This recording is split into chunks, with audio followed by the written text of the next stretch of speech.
Hey guys, it's John. You're on the JRB Tree Climbing channel. It's also the name of my website, my Patreon, my Facebook group, my Facebook page. If you're new to my channel, I started about 3 years ago showing you how I climb trees. I have been hunting for over 40 years and climbing trees the whole time. And about 15 years ago, I started rope climbing. Along the way, I learned a lot about climb safety, and that's what this video is all about today. If you believe that this information would help someone else, please share it with them. That's what my channel is all about. A year ago, I made another video that is prerequisite knowledge. It's my 10 rules for saddle hunting climbing safety. And it's not specific to rope climbing. It's about all methods of access to the canopy for saddle hunting. Those 10 rules in summary were to tie in, to buy in, buy quality stuff, to do your homework, to consider the tree carefully, to manage slack, to consider the strength profile, to inspect, to practice, to manage stability, and to consider Murphy's Law. And that's a tough one. This video will delve a little further about that. My goal is to get you to think and to consider change and to save some bones and hopefully save some lives in the process. I will leave in the video description relevant links, including articles that I use to build the information that I'll be delivering to you today. A 2021 article from the Milwaukee Journal-Sentinel that safe deer hunting demands the utmost respect for gravity. I love that quote. And it quoted an international hunter education study which states that 300 to 500 hunters die nationally, annually, in tree stand and hunting climbing related accidents. And that 6,000 or so are injured, and the range of injuries is everything from minor to extremely severe, including permanent paralysis. Please take this seriously. The first misconception is that we're safe. The first 25 years of my climbing career, I did some pretty crazy things. I didn't know they were crazy at the time. But as I learned more and more about safe climbing, I realized that I was taking a risk. And we don't want to take risks, especially if we can do so without, it's not going to even impede our timeline. Just don't cut corners when it comes to safety. A common misconception is because I've never had a problem with something that I'm safe. Again, I've been climbing for 40-something years and I've never had an accident. That's statistically insignificant in the grand scheme of things. There are studies and articles that say 1 in 3 hunters will fall at some point in their career. That is scary stuff. Please take this seriously. Ask the right people. Don't ask if anyone is doing something that you want to do. Ask the right way to do something. Here's what I'd like you to assume. I'd like you to assume that you don't know it all. I don't know it all. You don't know it all. And that there's always an opportunity to improve the safety profile. And that we're always looking for it. We're looking for that failure mode that we haven't mitigated. And we're always entertaining the fact that we could improve the safety profile of what we are doing. The second misconception is that it's not going to happen to me. I know I'm taking a chance. Every time you climb, you take a chance, but it's not going to happen to me. I feel pretty safe. A 2019 National Deer Association article on tree stand accidents, why can't we stop the insanity, or something similar, investigated this point and determined that folks, they knew they should have been wearing a fall arrest harness. And they may have even had one, but they just didn't put it on, or they just didn't engage it. I just didn't think it would happen to me, and it happened so fast. I want you to think the other way. I want you to assume it will happen to you. If I climb long enough, some component will fail. I'll slip, or a strap will break. something will happen. I will need redundancy. I will need to be tied into the tree. The third misconception has to do with our instincts.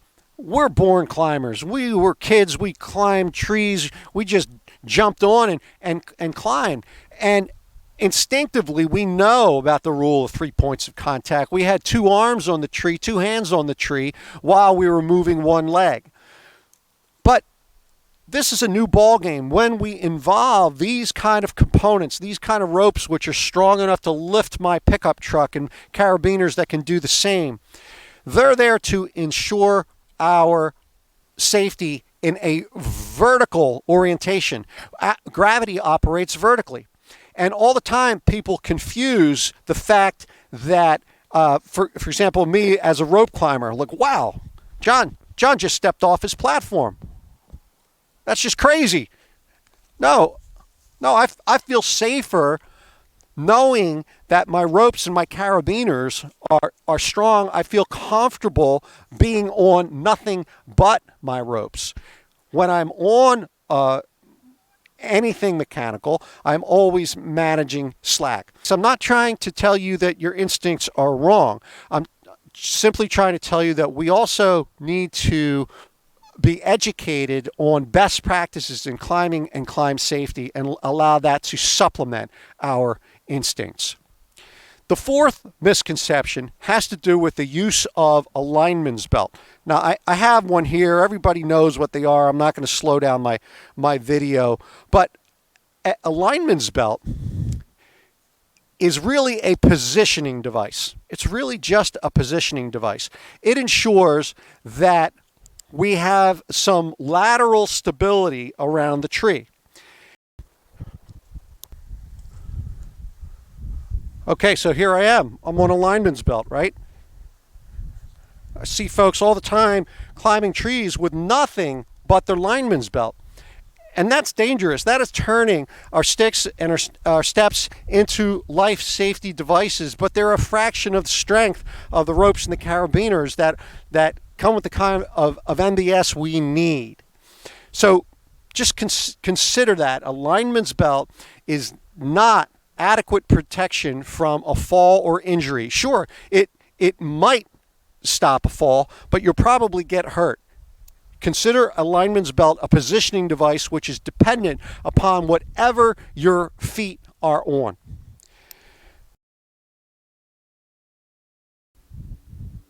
The next misconception has to do with a tether. Now, in general, here I've got my tether fashioned on the tree, and now I'm attached to it, and now I've removed slack.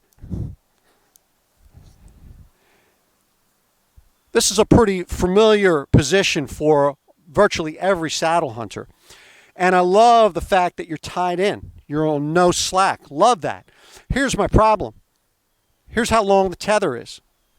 This tether is not an escape to ground. And sure, you might not ever need it, but you might need it once, and it could save your life. If something goes wrong with what your feet are on, for example, a one-sticker, and your one stick disappeared, that wouldn't surprise me, especially if you're using these cam cleats and your stick just disappeared and you found yourself on a tether. You've got to be able to get to ground. I want to see every saddle hunter with a tether that's long enough to reach the ground. If you sell stuff, you're in the business, you know, hey, you like selling stuff? We'll sell some more rope. You want to build your own tether? You want to build your own? Go to my website and I'll show you where you can get a good deal on high quality components and build your own if it didn't come with your saddle. You need a path to ground. And a long tether, what I call a lifeline, will provide that with a little knowledge about how to rappel, and I'll provide that as well.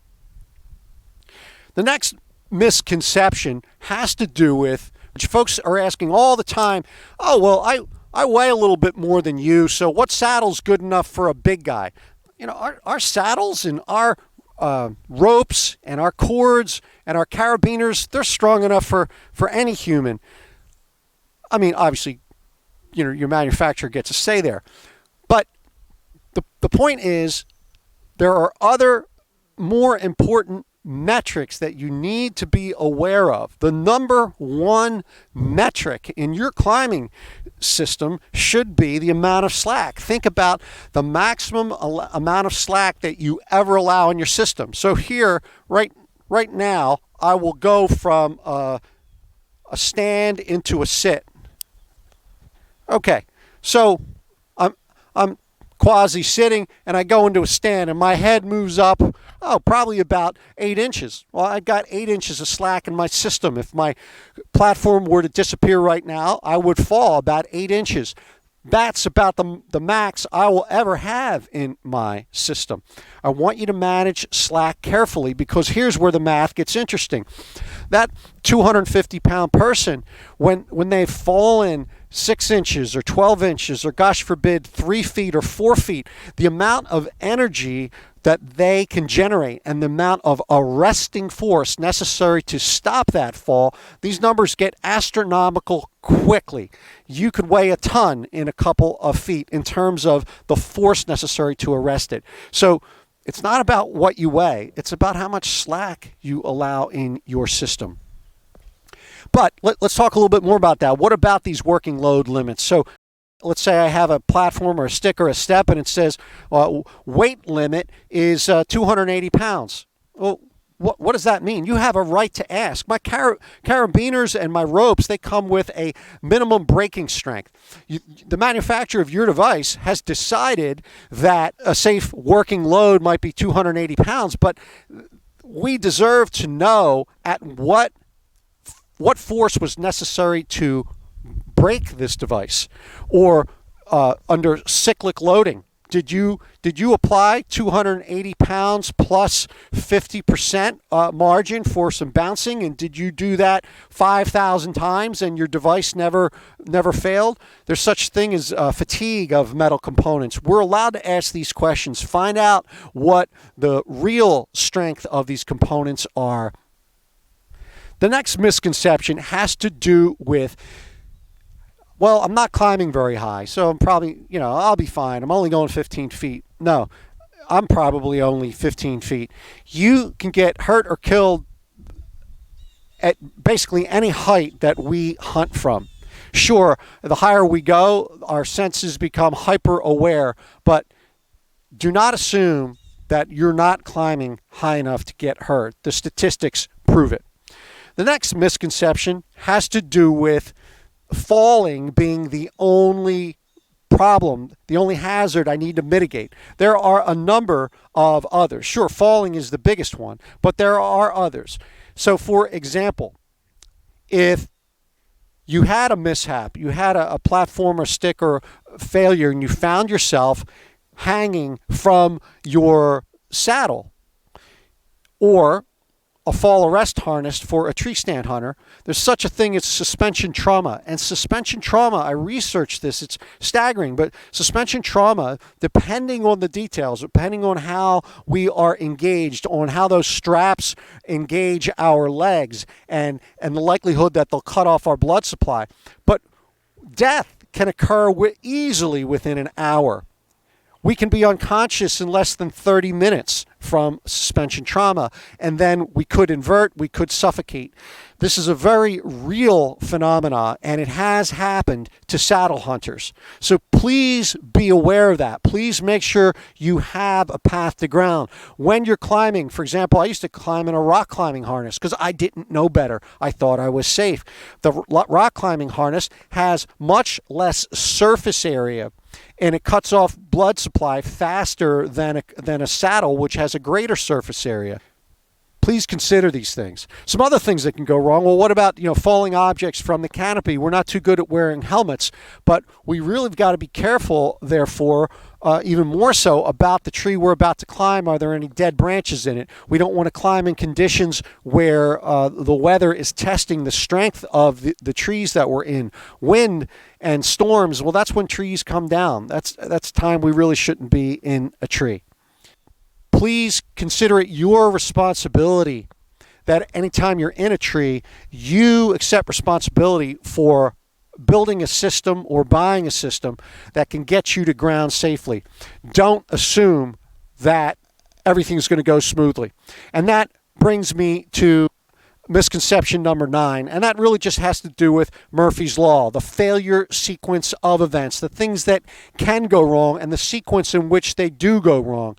Oh, yeah, I did know that the place I was going to be hunting had spotty cell phone reception, but I didn't think I'd need it. And then I found myself hanging from a tether, and I couldn't get to ground, and I couldn't call for help.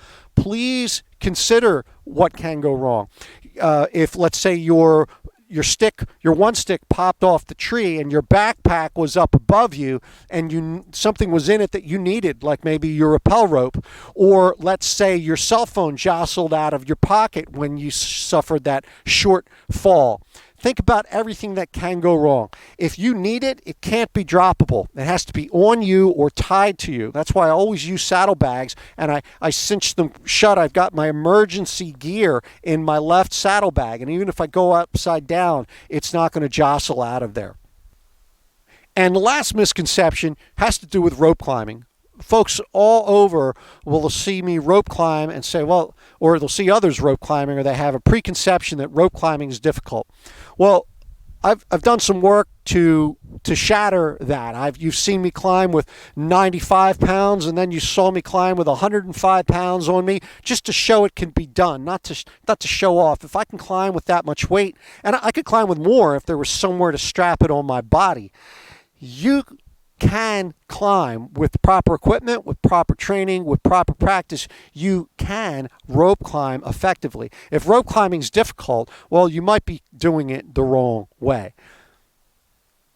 Okay, folks, I apologize for the nature of my tone, but this is serious stuff, and it is my intention to convey it in a serious tone, because I believe we can save some lives in this communication. So again, please tie in, buy in, manage slack.